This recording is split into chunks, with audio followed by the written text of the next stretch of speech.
বন্ধু, স্বামী যদি বিবির উপর ইনসাফ না করে স্বামীর ঠিকানা জাহান্নাম হয়ে যাবে। যদি স্ত্রী স্বামীর বিপক্ষে কথা কয়, বন্ধুরে আমার, একজন স্বামী সারাদিন পরিশ্রম করলো, কি করলো? একজন স্বামী সারাদিন পরিশ্রম করলো, করার পরে রাত্র যখন গভীর হলো, ও বন্ধু, তারা প্রেমের মিলন আলিঙ্গন করতে চায়। স্বামী যদি বিবিকে যদি আদর করে, ভালোবেসে যদি বন্ধু আপন করে কাছে ডাকে, হাদিস শরীফের মধ্যে এসেছে আল্লাহ রাসূল বলেছেন, বিবি কিন্তু স্বামীকে সময় দিল না, মুখটা বাঁকা করে উল্টো দিকে চলে গেল, স্বামীর কলিজায় আঘাত লাগলো। আল্লাহর হাবিব বলেছেন, তুমি তোমার স্বামী ডাকলো, তুমি সাড়া দিলে না, মুখটা অন্যদিকে ঘুরিয়ে সারাটা রাত কাটিয়ে দিলে। আল্লাহ রাসূল বলে দিয়েছেন, ওই তখন থেকে সারা রাত পর্যন্ত ওই লানতের ফেরেশতা ওই মহিলাকে লানত দিতে থাকে। স্বামী স্ত্রীকে সম্মান করতে হবে, আর স্ত্রীও তার স্বামীকে সম্মান মর্যাদা দিতে হবে। কথা কয় না? আরো জোরে। আমার রাসূল বলেছেন, কোন স্বামী স্ত্রী দুইজন একসাথে বসে স্বামী পান খায়, বিবি স্বামীর কাছে বসে বসে মিষ্টি আলাপ করলো, আর সুন্দর করে তিলি তিলি করে একটা পানির খিলি বানিয়ে দিল, আর আলাপ চলতেছে প্রেমে। আমার রাসূল বললেন, তোমরা স্বামী স্ত্রী দুজনের আমলনামায় ঢুকবে নফল ইবাদতের সওয়াব। সুবহানাল্লাহ কন্না। ওয়াশিরহুন্না বিল মারুফ। স্বামী স্ত্রীকে সুন্দর করে পথ চলার হুকুম দিয়েছেন, জীবন যাপন করার হুকুম দিয়েছেন আমার আল্লাহ। ঠিক কিনা বলেন? আরো জোরে। আমি দুটো এক্সাম্পল দেই বন্ধু। স্বামী যারা আছেন, পুরুষ যারা আছেন, আপনি যদি স্যান্ডেল কিনেন, বিবির জন্য কিনবেন। আপনি যদি পাঞ্জাবি কিনেন, বিবির জন্য পছন্দ মতো, তার মন মতো যেটা প্রয়োজন সেটা কিনবেন। আপনি যদি বাহিরে মিষ্টি খান, বিবির জন্য মিষ্টি নেবেন। আপনি যদি বাহিরে চা খান, বিবিকেও চা খাওয়াবেন। এইটা হলো সত্যিকারের স্বামী। ও বন্ধু, বিয়ের পরে বিবিকে আপনি মোহরানা দিয়ে দিবেন। কি দিবেন? আমার রাসূল জানিয়ে দিয়েছে, যেই স্বামী বিয়ের পরে বিবিকে মোহরানা না দিয়ে কবরে যাবে, তাকে কাল হাসরের দিন সিনাকারীদের অন্তর্ভুক্ত করা হবে। জুড়ে জুড়ে কন্যা নাউজুবিল্লাহ। এবার আসেন বন্ধু, আমাদের মধ্যে বিবিও তো আছে দুষ্ট। কথা কয় না কেন? আছে না নাই? ম্যাক্সিমাম বউ কিন্তু ফঙ্গট। কারণ আব্বায় বালা বউ আনছে না, আব্বাই টাকা চাইছে, আমার মধ্যে বিপদে পড়লে কয়টা টাকা দিয়ে সুবিধা দিব। ঠিক কিনা গো বন্ধু রে? তোমরা কেন বোঝো না? টাকা একদিন ধ্বংস হয়ে যায়, সৌন্দর্য একদিন ধ্বংস হয়ে যায়, ঈমান আমল যত যায় তত ধারালো হয়ে যায়। ঠিক কিনা বলে? আমার দিকে তাকান বন্ধু, স্বামী যদি বিবির উপর ইনসাফ না করে স্বামীর ঠিকানা জাহান্নাম হয়ে যাবে। যদি স্ত্রী স্বামীর বিপক্ষে কথা কয়, বন্ধুরে আমার, একজন স্বামী সারাদিন পরিশ্রম করলো, কি করলো? একজন স্বামী সারাদিন পরিশ্রম করলো, করার পরে রাত্র যখন গভীর হলো, ও বন্ধু, তারা প্রেমের মিলন আলিঙ্গন করতে চায়। স্বামী যদি বিবিকে যদি আদর করে, ভালোবেসে যদি বন্ধু আপন করে কাছে ডাকে, হাদিস শরীফের মধ্যে এসেছে আল্লাহ রাসূল বলেছেন, বিবি কিন্তু স্বামীকে সময় দিল না, মুখটা বাঁকা করে উল্টো দিকে চলে গেল, স্বামীর কলিজায় আঘাত লাগলো। আল্লাহর হাবিব বলেছেন, তুমি তোমার স্বামী ডাকলো, তুমি সাড়া দিলে না, মুখটা অন্যদিকে ঘুরিয়ে সারাটা রাত কাটিয়ে দিলে। আল্লাহ রাসূল বলে দিয়েছেন, ওই তখন থেকে সারা রাত পর্যন্ত ওই লানতের ফেরেশতা ওই মহিলাকে লানত দিতে থাকে। নাউজুবিল্লাহ কর না কেন? আরো জোরে। স্বামী স্ত্রীকে কেমন ভাবে, স্ত্রী স্বামীকে কেমন ভাবে মূল্যায়ন করতে হবে? বন্ধুরে আমার, আপনারা বলেন, আমরা যে রান্না করি, সবচেয়ে রান্না রিস্ক কোনটা? দুধ। কে কইছে হেনতে? ওরে বাপ রে বাপ, তুমি আমার ওয়াজ শোনো। মাশাআল্লাহ মাশাআল্লাহ, পাগলা দিয়ে আমার সামনে চাইয়া রইছে। আরো জোরে কন। এই কারণে তো আমি চিন্তা করি, আমি কি পাগলা, মন খুলে আওয়াজ আলোচনা শুনতেছে, ব্যাপারটা কি? আসলে সে আমার আগে থেকে, তুমি আমার সাথে আগে থেকে প্রেম লাগাইছো, তাই না? মারহাবা বলেন। আমি যুবক তোমাদের জন্য বলে দিতে চাই, বিবিকে তুমি অসম্মান করো না, বিবিকে তুমি ছোট করো না, বিবিকে তুমি খাটো করো না। মা বোনেরা যারা আছেন তাদেরকেও বলে দিতে চাই, সবচেয়ে রিক্সের রান্না হলো দুধ। দুধ যদি জাল দেওয়ার পরে যদি উতরায়, বন্ধু, দুধ যদি টেকনিক যদি না জানো, পুরো দুধ বন্ধু চুলায় পরে পড়ে যাবে। ডেগের মধ্যে কিন্তু একটু থাকবে না। এই জন্য আল্লাহর হাবিব বলেছেন, তুমি যদি একজন নারী, তুমি যদি চুলার উপর যদি দুধের পাতিল যদি বসিয়ে রাখো, ও বন্ধু ঠিক এই সময় তোমার স্বামী তোমাকে ডাকছে, দুধটা উতরে পড়ে যাবে, ওই খেয়াল করে তুমি দুধের পাতিলের কাছে বসে থাকো না। তোমার স্বামী ডাক দিলে চুলার উপরে দুধের পাতিল রেখে স্বামীর কাছে চলে যাও, জোরে জোরে কোন সুবহানাল্লাহ। المرأة إذا صلت خمسها وصمت شهرها وأحسنت فرجها وأطاعت بعلها فلتدخل من أبواب الجنة الشهر। আল্লাহ রাসূল বলেছেন, যেই মহিলা 5 ওয়াক্ত নামাজ পড়বে, রমজান মাসে রোজা রাখবে, লজ্জাস্থানের হেফাজত করবে, স্বামীর কথা মেনে চলবে, আমার রাসূল জানিয়ে দিয়েছেন তার জন্য 8টা জান্নাতের দরজাই খোলা থাকবে, তার যেটা দিয়ে মন চায় সেটা দিয়ে সে যেতে পারবে। কোন স্বামী যদি বিবি মারা গেলে একটা ফোঁটা চোখের পানি ফালায়, রাসূল বলছেন তার জান্নাত অনিবার্য হয়ে যায়। সুবহানাল্লাহ বলেন, আরো জোরে বলেন। আল্লাহ আমাদেরকে কবুল করে নিক, সকলে বলেন আমিন। আপনি এত স্টুপিড কেন? এখন আপনি আমাকে ফতোয়া দিবেন, হুজুর এখানে তো শিরক করা হয়, শিরক যদি করা হয় কোন আলেম নিয়ে প্রতিহত করে দেন, কথা বলে না কেন? কিন্তু আপনি জিয়ারত করা বন্ধ করতে পারবেন না। আল্লাহ রাসূল প্রথম জিয়ারতের কথা নিষেধ করেছিলেন, পরে আল্লাহর হাবিব বলেছেন তোমরা জিয়ারত করো, মাজার মানি তো জিয়ারতের স্থান। কথা বলেন না কেন? মাজার মানি তো জিয়ারতের স্থান। আপনি আমি আমরা দাদা দাদির কবর জিয়ারত করি কি করি না? অথবা আমাদেরকে দাওয়াত দিয়ে কোনো মানুষের কি করে মাজার জিয়ারত করায় না? এই জিয়ারতের স্থানকেই তো বাজার বলা হয়। ও বন্ধু, এই জন্য আমি আপনাদেরকে বলে দিতে চাই, আপনাদেরকে বোঝাতে চাই, একটা মানুষের গায়ে আগুন লাগিয়ে দেওয়া এবং তার জামা পরে যাওয়া, তার স্কিন পরে যাওয়া, এটা তার জন্য অনেক বেটার একটা মুসলমানের কবরের উপর বসার চাইতে। তার মানে কবরের উপরে বসা মানি তো তাকে অপমান করা। হিসাবটা বুঝতে পারছেন নি? তাহলে আল্লাহর ওলিদেরকে ছোট করে দেখার সুযোগ আসেনি? আল্লাহ কোরআনে কি বলেছেন? Behold, bury the friends of Allah have nothing to fear or to regret। তোমরা জেনে রাখো আল্লাহর ওলিদের কোনো ভয় নেই, তাদের কোনো দুঃখ নেই, or to regret, তারা পরকালেও চ্যাম্পিয়ন। জুন জুন করুন সুবহানাল্লাহ। এই তুমি আইছো ভালো কোথায়? এটা কি খাওয়ার জায়গা না ইবাদতের জায়গা?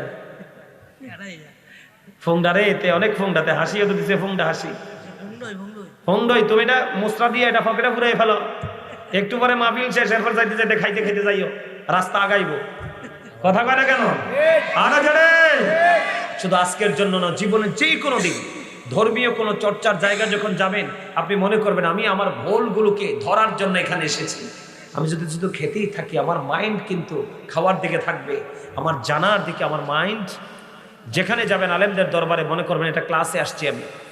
আপনি যখন আলেমরা যে সবসময় সঠিক কথা বলে এমন না, ভুল হতে পারে না। আপনি যখন মন দিয়ে শুনবেন তখন কিন্তু নেগেটিভ পজিটিভটা সহজে ধরতে পারবেন। কথা বলে না কেন? মনে রাখবেন, খাওয়ার জায়গা হলো দুনিয়ার যেই কোনো জায়গা, অ্যানাদার প্লেস, যেই কোনো জায়গা। কিন্তু ইবাদতের জায়গা হলো মসজিদ, মাদ্রাসা, এই মাহফিল, এগুলো হচ্ছে আমাদের দ্বীনের চর্চা করার জায়গা। ঠিক কিনা বলেন? আরে জোরে। আল্লাহর ওলিদের কোনো কি নাই?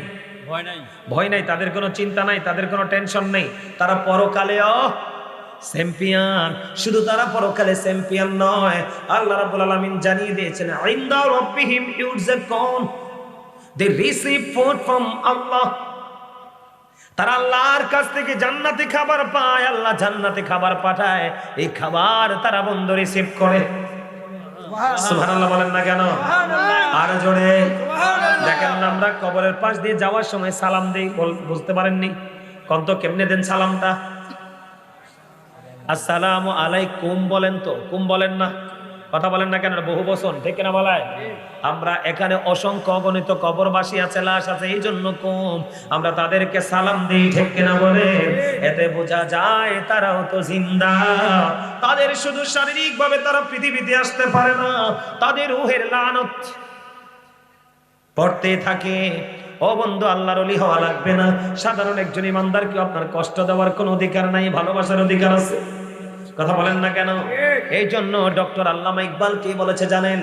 খোদা প্রাপ্তির পথ রয়েছে লুকানো, রয়েছে মানব সেবার মাঝে, পাবো না কোথাকে আল খেল্লা তাসবিহ আর চাই না মাঝে, দাড়ি আছে, টুপি আছে, পাগড়ি আছে, জুব্বা আছে, নামাজ আছে, সব কিছু আছে বন্ধু, কিন্তু তোমার সৃষ্টির প্রতি রেসপেক্ট নাই।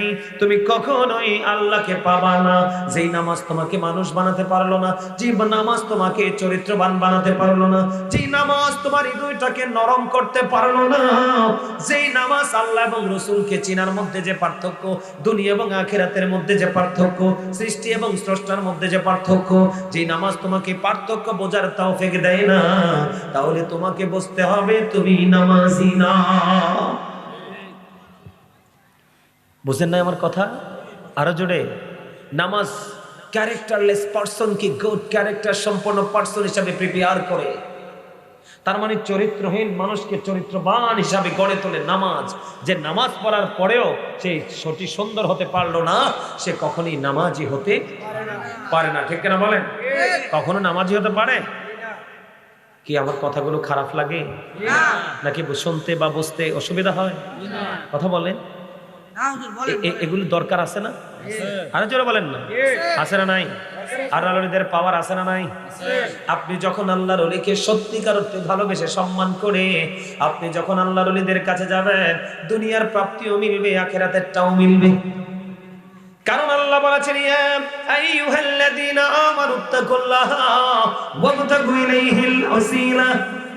আল্লাহ ইমানদারকে বলেছেন, হে ইমানদারগণ, তোমরা আল্লাহকে ভয় করো এবং আল্লাহকে পাওয়ার জন্য উসিলা খোঁজো। ও বন্ধু, আমি আপনাকে বলে দেই, উসিলা মানে কি বোঝেননি? কথা বলে না কেন? আমরা যখন অসুস্থ হই, উসিলা হিসাবে ব্যবহার করে ডাক্তার এবং হসপিটাল। এটা একটা মাধ্যম আমি সুস্থ হওয়ার। ঠিক কিনা বলে? আমরা যখন বাড়ি বানাবো, আমরা উসিলা হিসাবে বেছে নেই ইঞ্জিনিয়ার এবং কনস্ট্রাকশন মিস্ত্রি। কথা বলে না কেন? ইঞ্জিনিয়ার ড্রয়িং করবে, ডিজাইন দিবে, আর সেই ডিজাইন অনুযায়ী মিস্ত্রিরা ইট গাঁথনি দিবে। কথা বলেন না কেন? ও বন্ধু, কারো যখন কোন সার্জারি লাগবে, ও বন্ধু, কারো যখন কোন সার্জারি লাগবে, তার মানে অপারেশন লাগবে, তখন তাকে কি কোথায় যেতে হবে? অপারেশন থিয়েটারে যেতে হবে, তার মানে ওটিতে যেতে হবে। ঠিক কিনা বলে? ওটিতে যখন যাবেন, ও বন্ধু, যিনি এক্সপেরিয়েন্স ডক্টর, কথা বলে না কেন, ভেরি এক্সপেরিয়েন্স ডক্টর যিনি, উনি তো থাকবে, ওনার সাথে উসিলা হিসেবে লাগবে মেডিসিন এবং কারিগরি যন্ত্র। কথা কয় না কেন? আমার কথাকে বুঝতে পেরেছেন? ঠিক তেমনি ভাবে যদি আপনি নিজেকে আল্লাহর ওলি বানাতে চান, আল্লাহ ওয়ালা বানাতে চান, তাহলে আপনি হক্কানি আলেম এবং হক্কানি আল্লাহর ওলিদের সাথে যুক্ত হয়ে যান। তাদের কাছে গেলেই আপনি পেয়ে যাবেন রাসূলকে। কারণ আল্লাহ রাব্বুল আলামিন বলে দিয়েছেন, কুল ইন কুনতুম তুহিব্বুনাল্লাহা ফাত্তাবিউনি ইউহিব্বুকুমুল্লাহু ওয়া ইয়াগফির লাকুম যুনুবাকুম ওয়াল্লাহু গফুরুর রহিম। আল্লাহ বলেছেন, সে বলুন, ইফ ইউ ডু লাভ আল্লাহ, যদি তোমরা আল্লাহকে ভালোবেসে থাকো, ফলো মি মুহাম্মদ সাল্লাল্লাহু আলাইহি ওয়াসাল্লাম, মুহাম্মদ সাল্লাল্লাহু আলাইহি সাল্লামের অনুগত হয়ে যাও, আল্লাহ উইল লাভ ইউ, আল্লাহ তোমাদেরকে ভালোবাসবে, এন্ড ফরগিভ ইউর সিনস, আল্লাহ তোমাদের সমস্ত জীবনের গুনাহ মাফ করে দিবে। তাহলে আল্লাহকে পাইতে হলে রসুলের কাছে যাইতে হবে। এখন রসুলকে আমরা কিভাবে পাবো? হক্কানি আলেম এবং হক্কানি ওলিদের মাধ্যমে পাবো। আর রসুলের কাছে যেতে পারলে অটোমেটিক্যালি আমরা আল্লাহ পেয়ে যাই। সুবহানাল্লাহ বলেন না কেন? আপনাদেরকে আমি ছোট্ট একটা ঘটনা বলি। অলিকুলের সম্রাট যার নাম, তিনি কে? বরফের আব্দুল কাদের জিলানী রাদিয়াল্লাহু তাআলা আনহু। ঠিক কিনা বলে? ওনার জীবনের একটা ঘটনা আমি আপনাকে বলি। আল্লাহর ওলিরা কেমন হয়? ও বন্ধু, আল্লাহর ওলিদের পাওয়ার কেমন, আল্লাহ তাদেরকে কেমন করে ভালোবাসেন, আমার দিকে তাকান। বরফের আব্দুল কাদের জিলানী, তার বাবার নাম ছিল আবু সালেহ মুসা জাঙ্গি। কে? তিনিও ছিলেন একজন আল্লাহর ওলি। ও বন্ধু, এক মহিলার ঘরে শুধু মেয়ে সন্তান হয়। কি হয়? মেয়ে সন্তান। শুধু কন্যা সন্তান হয়। কন্যা সন্তান শুধু হয়, শুধু কন্যা সন্তান হয়। সর্বশেষে আবার মহিলাটা বাচ্চা কনসেপ্ট করে ফেললো। বাচ্চা যখন কনসেপ্ট করলো, স্বামী বললেন, এবার যদি তোমার কন্যা সন্তান হয়, আমি তোমাকে রাখবো না, আমি তোমাকে তালাক দিয়ে দিব। ওই মহিলা তো পাগল হয়ে গেছে। একদিকে তার গর্ভের সন্তান, আরেকদিকে তার অনেকগুলো কন্যা সন্তান। এখন তার কি অবস্থা হবে? তিনি শুনতে পারলেন, ওই যে একজন আল্লাহর ওলি আছে, ওনার কাছে গেলে কি হয়? ওনার কাছে গেলে মানুষের মনের আশা পূর্ণ হয়। এবার বন্ধু, দূর দুধ কলা অনেক ফল ফ্রুট দিয়ে কি করলেন, ওই গাউসে পাকের বাবা আবু সালেহ মুসা জঙ্গির কাছে মহিলা চলে গেলেন, অনেক সুস্বাদু খাবার নিয়ে চলে গেল। খাবার নিয়ে চলে যখন গেল ওই আল্লাহর ওলির দরবারে, তার মানে গাউসে পাকের বাবার দরবারে দিয়ে দিলেন। দিয়ে দেওয়ার পরে আবার তিনি আবার ওখানে গেলেন, কথোপকথন হলো, আবার রওনা দিছেন, মানে ফিরে আসবে, কাম ব্যাক করবে। এখন এই সময় গাউসে পাক তখন ছোট বাচ্চা ছেলে রাস্তার কিনারায় খেলাধুলা করছে। যখন তিনি খেলাধুলা করতেছেন, এবার ওই মহিলা যাওয়ার সময় বলে, দাঁড়ান, আপনি ওখানে কেন গিয়েছিলেন?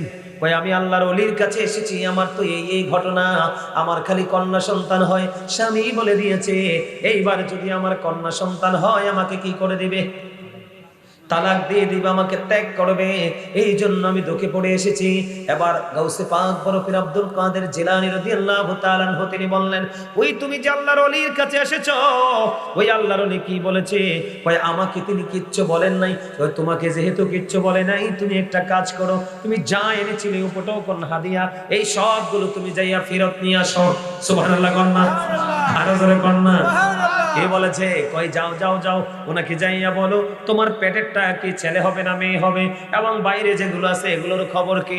তিনি যদি সঠিক উত্তর দিতে না পারে, তুমি একটা কাজ করবে, তুমি যা যা নিয়ে এসেছো তা তুমি ফেরত নিয়ে আসো। এবার কে করলেন? ওই গাউসে পাকের কাছে চলে গেলেন।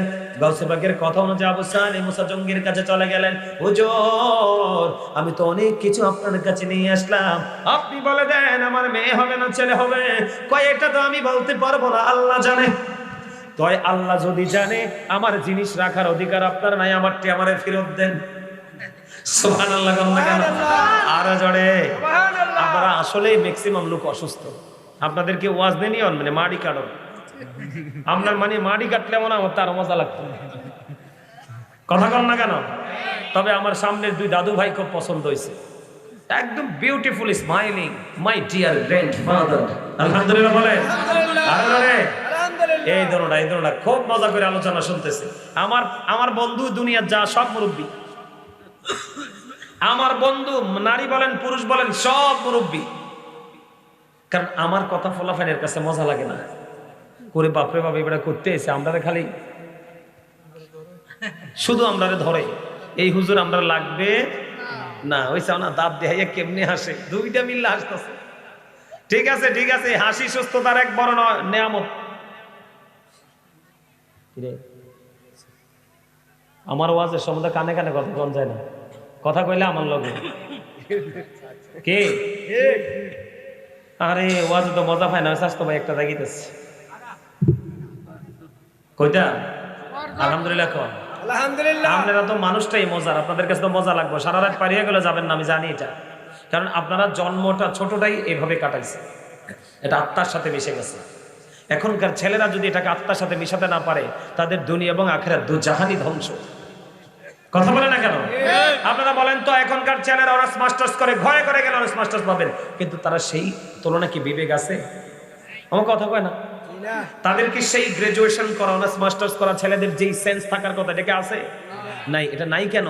ওই যে ফর্সে, ঠিকই ফর্সে কি তাদের নেই, কইতাম নি ফর্সে আমাদের ছোট নদী চলে বাঁকে বাঁকে, বৈশাখ মাসে তার হাঁটু জল থাকে, পার হয়ে যায় গরু পার হয়ে গাড়ি, দুই দার উঁচু তার ডালো তার বাড়ি। এই ফর্সে শেষ, যাইয়া মুখস্থ লিখে দিয়েছে শেষ। কিন্তু এই কথার মধ্যে যে কি মানি আছে, এটা কেন লেখা হয়েছে সেটা তাদের খবর নাই। কারণ হাতে পড়তেছে একদিক দিয়ে চাইতে আছে, এটা এমনি দিয়ে। নাউজুবিল্লাহ বলেন না, আরো জোরে। এটাকে ত্যাগ করতে না পারলে, হ্যাঁ হ্যাঁ হ্যাঁ আপনার কথা ঠিক তো, আমি আপনারটাই কইতাছি। এটা শুধু আসল না। এই আগে মানুষ গাছের নিচে বইয়া তাস খেলতো, কেমনে জানেন? এমনি দুপুর করে একটা হালাইতো, তো একটার উপরে আরেকটা হালাইতো। কথা কয় না কেন? আপনারা দেখেন নাই? আগে ওইভাবে জুয়া খেলছে, কিন্তু এখন জুয়া খেলতে তাস লাগে না, এটাই এনাফ। কথা কন না কেন? আরে ভাই, ইহুদিরা খেলতেছে কোথায়, কোন দেশে? তুমি জীবনে যাইতে পারবা কিনা এটাও তো জানো না। কি ইহুদিরা খেলতেছে আর্জেন্টিনা, ব্রাজিল। তুমি আব্বার পকেটের টাকা নিয়ে, মায়ের মাটির হাড়ি বাইঙ্গা টাকা নিয়ে তুমি জুয়া খেলো। প্রতি বছর যখন এসব খেলা আসে, আপনারা দেখবেন মারামারি হয় না? মানুষ খুন পর্যন্ত হয় না। গতকালকে দেখলাম টিভিতে মিরপুরে ছেলেরা ভাইঙ্গে চুলে তছনছ করে ফেলছে, সেনাবাহিনী দৌড়াচ্ছে। কেন? এদের সত্যিকারের শিক্ষার যথেষ্ট অভাব। বন্ধুরে আমার, আমি আমার ভাই বাবা মা বোনদেরকে বলে দিতে চাই, তোমরা মনে রাখবা তেঁতুল গাছে তেঁতুলি ধরে, তেঁতুল গাছে কখনো ল্যাংড়াম ধরে না। তোমাদেরকে আমি বলে দিতে চাই রে বন্ধু, অসভ্য মা বাবার ঘরে সভ্য সন্তান আশা করা যায় না। কথা বলেন না কেন? বেনামাজি বাবা মার ঘরে ও বন্ধু নামাজে সন্তান আশা করা যায় না। আল্লাহ আল্লাহ রসুল এবং আল্লাহর ওলিদের দুশ্মন যে বাবা মা, তাদের ঘরে আর একটা প্রজন্মে দুশ্মনী জন্ম হয়। কথা বলেন না কেন? আমি এক্সাম্পল দেই, একটা ঘটনা বোঝানোর জন্য একটা এক্সাম্পল দেই আপনাদেরকে। ধরেন একজন মানুষ বৃক্ষ মেলায় গেল। কোন মেলায়?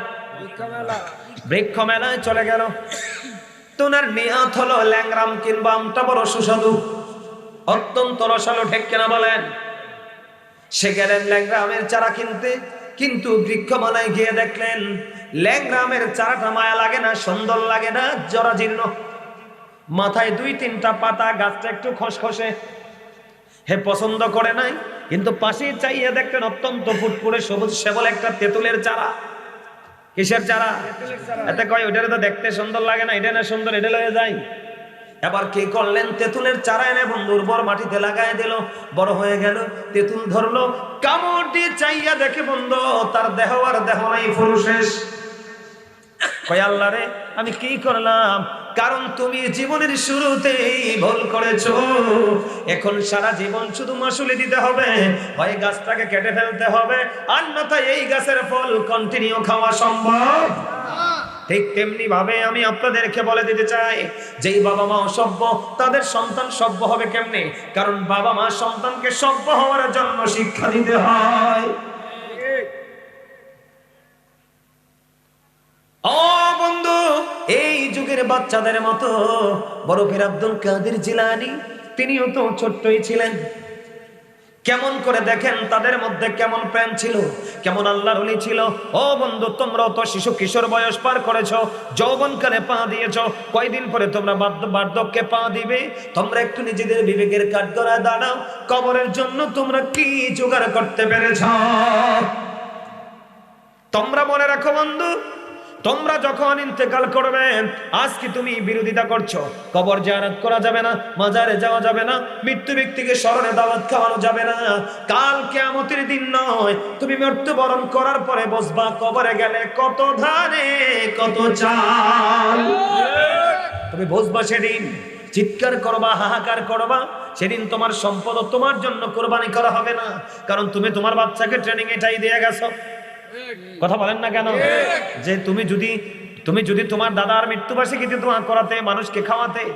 বন্ধু কেন বললাম? আমি আপনাদেরকে বলে দিতে চাই, আল্লাহর কাছে যে পছন্দের কাজগুলো, এর মধ্যে গুরুত্বপূর্ণ কয়েকটা। এর মধ্যে একটা হলো পরিচিত হোক অপরিচিত হোক, মুসলমানকে দেখা মাত্র সালাম দিতে হবে। এখনকার কয়টা ছেলে আপনাদেরকে সালাম দে বলেন? দেয়নি সালাম, গাড়টা ফাঁক দিয়ে হাঁটে। কথা কয় না কেন? আরো জোরে বলেন। এর মধ্যে আরেকটা বড় আল্লাহর পছন্দের কাজ হলো মানুষকে তৃপ্তি সহকারে পেট ভরায়া খাইয়ে দাও। কিন্তু তুমি মানুষকে খাওয়ানোর পক্ষে না, দোয়ার পক্ষে না। তুমি যখন মারা যাবে, তোমার ছেলে যখন হুজুরের কাছে যাবে, হুজুর আমার বাবা তো মারা গেছে, কি করব? কয় এগুলো কইরো না, বেদাত। তার মানে তুমি সারা জীবন থাকবা তুমি শুকনো। নাউজুবিল্লাহ বলেন না কেন? কিন্তু আরেকজন মানুষ, সে আলেমদেরকে ভালোবেসেছে, আল্লাহর ওলিদের কথা শুনেছে, আল্লাহর ওলিদের সিস্টেম তাদের হৃদয়ে ধারণ করেছে। অবন্ধ ধারণ করে আল্লাহর ওলিরা যেটাই করেছে, ওই মানুষটাও সেখান থেকে শিখে সেটাও করেছে। এই মানুষটা যখন মরে গেল, কি করে গেল? কথা বলেন না কেন? আমরা ইয়াদ গেলাম যে আরিফ, আমরা যে ইয়াদ গেলাম যে বিজয়নগর নিয়ে গেলাম, ব্রাহ্মণবাড়ি, ওই যে আমরা ঘুরে আসলাম ভাঙা রাস্তা দিয়ে, কি জানা জায়গাটার নাম? ব্রাহ্মণবাড়িয়ার দিকে একটা জায়গায় গেছে বন্ধু। আল্লাহর একজন ওলি ছিলেন, ওনার কোন আওলাদ এখানে নাই। আমি ওয়াজ করে আসছি প্রধান 2-3 দিন আগে। এখানে ওখানকার মানুষ বলে হুজুর আউলিয়ার বাজার দিয়ে ঢুকলাম। ওখানকার যাওয়ার পরে মানুষ বলল হুজুর গো, এখানে যিনি আল্লাহর ওলি শুয়ে আছেন ওনার কোনো আওলাদ আমরা না। তো আপনারা না হলে কি করেন? একজন মানুষ আছে, তিনি বলেছেন আমি যদি মৃত্যুবরণ করি, আমার মৃত্যুবরণ করার পরেও আমার 3টা সন্তান, আমি আমার সন্তানগুলোকে বলে গেছে বাবা গো, আমি যদি মারা যাই তোমরা আল্লাহর ওলির স্মরণে মাহফিল হবে, হাজার হাজার মানুষ আসবে, বিরানির জন্য প্রতি বছর তুমি একটা করে গরু দিবা তোমরা। আমি আমার সন্তানকে ওসিয়ত করে গেছি। বন্ধু আমার দেখে তাকান, আমি গিয়ে দেখলাম মানুষ দলে দলে যাচ্ছে, কাউকে তারা খালি দিচ্ছে না, খাওয়াচ্ছে শুধু। ওখানে তার কোনো আওলাদ নাই। তারা বললেন হুজুর এখানে ওনার কোনো আওলাদ নাই, আমরা ওনাকে ভালোবাসতাম, উনি আমাদেরকে শিক্ষাগুলো দিয়েছেন, আমরা সেই শিক্ষা অনুযায়ী চলছি। অথচ উনি পৃথিবী থেকে চলে গেছে 36 বছর। কত বছর? এখনো পর্যন্ত তার এই বাগান পুরবন্ধু পরিপূর্ণ বাগান। কাল হাসরের ময়দানে একজন মানুষ দাঁড়াবে, দাঁড়ানোর পরে সে চেয়ে দেখবে তার পক্ষে নেক আমল পাহাড় সরপরিমাণ। কি পরিমাণ? পাহাড় পরিমাণ তার পক্ষে নেক আমল। আল্লাহকে একটা ডাক দিয়ে জিজ্ঞেস করবে, মালিক মালিক গো, আমার জীবনে তো আমি এত নেক আমল করি নাই গো আল্লাহ, কিন্তু আজকে আমি দেখতে পেলাম আমার পক্ষে পাহাড় পরিমাণ নেক আমল, এইগুলো আমার পক্ষে করতে গেল। আল্লাহ রাব্বুল আলামিন জানিয়ে দিবে বান্দারে, তুমি তো নেক মানুষ ছিলে, তুমি তোমার নেক আওলাদ পৃথিবীতে রেখে এসেছো, তারা সময় সময় তোমার জন্য দান করেছে, মসজিদে দিয়েছে, মাদ্রাসায় দিয়েছে, এতিম অনাথকে খাইয়েছে, এমনি করে করে তোমার জন্য কোরআন খতম করিয়েছে, মিলাদের আয়োজন করেছে, মানুষগুলোকে খাইয়েছে শুধুমাত্র তোমার নামে। এইগুলো শুধু তোমার নামে মজুদ করা আছে। শুধু এই পাহাড় পরিমাণ নেক আমলের কারণে আল্লাহ রাব্বুল আলামিন ওই ব্যক্তিটাকে জান্নাতি বলে ঘোষণা করে দিবে। আবার আপনি সিদ্ধান্ত নেন আপনি কোনটা করবেন। এখনকার দেখবেন বেদাতি ফতুয়া দেওয়ার মতো মুফতির অভাব নাই দেশে। কথা বলেন না কেন? কয় জানাজার পরে দোয়া নাই, তো জানাজাতে আমি কি করবো? চানাচুর খামু? কথা কয় না কেন? নাকি আমি মানুষ মাটি দেওয়ার সময় জালমারির ফ্যাক্টরি নিয়ে যাবো, মানে বই সব জালমারি খামু? বেয়াদব কোথাকা। নাউজুবিল্লাহ বলেন না, আরো যারা বলেন দলবদ্ধভাবে কবর জিয়ারত করা বেদাত। এই বোকার ঘরের বোকা, মানুষকে মৃত্যুর কথা আমি স্মরণ করাবে কিভাবে কবরের পার না নিলে? আরে কথা বলেন না। আমি যদি আপনাদেরকে নিয়ে কবরের পার না যাই, আপনাদের চোখে দেখবেন একটা কবর, আপনি যদি বিবেকবান হন আপনার মনের মধ্যে ভয় তখনই ঢুকবে, আল্লাহ গো, ও মালিক এই কবর বুঝি আমার জন্য বরাদ্দ। অনেক মানুষ কবর পার গেলেই তো কান্না শুরু করে, তার দিলটা নরম হয়, আল্লাহর দিকে ধাবিত হয়। ঠিক কিনা বলেন? আরো জোরে। জিয়ারত করছেন নি? দাদু ভাই রাসূলের রওজার পাশে জান্নাতুল বাকি আছে না? কথা বলেন না। আমার রাসূল মা আয়েশা খুঁজতেছে, বন্ধু রাসূল কি কোথাও পায় না, কোথায় চলে গেল প্রাণের রাসূল? এবার কি করলেন? আমার রাসূল কি যাইয়া দেখলেন মা আয়েশা আমার রাসূল জান্নাতুল বাকিতে জিয়ারত করতেছে। সুবহানাল্লাহ। আমার রাসূলের মতো একজন নবী যদি জিয়ারত করে, আপনি আমি করা দরকার না? কথা বলেন না। আপনার আমার দরকার কিনা? এই জন্য বন্ধু এগুলো মানা যাবে না। আমি যেটা বলতে চেয়েছিলাম, আমরাও তো মানুষ, গাউসে পাকও ছিলেন ছোট্ট, আমরাও তো ছোট্ট ছিলাম, আমাদের জীবনে কোনো কিছু নাই, কারণ আমাদের মা বাবা এমন পর্যায়ে যেতে পারে নাই। কথা কন না কেন? ও মা, হ্যাঁ বনু,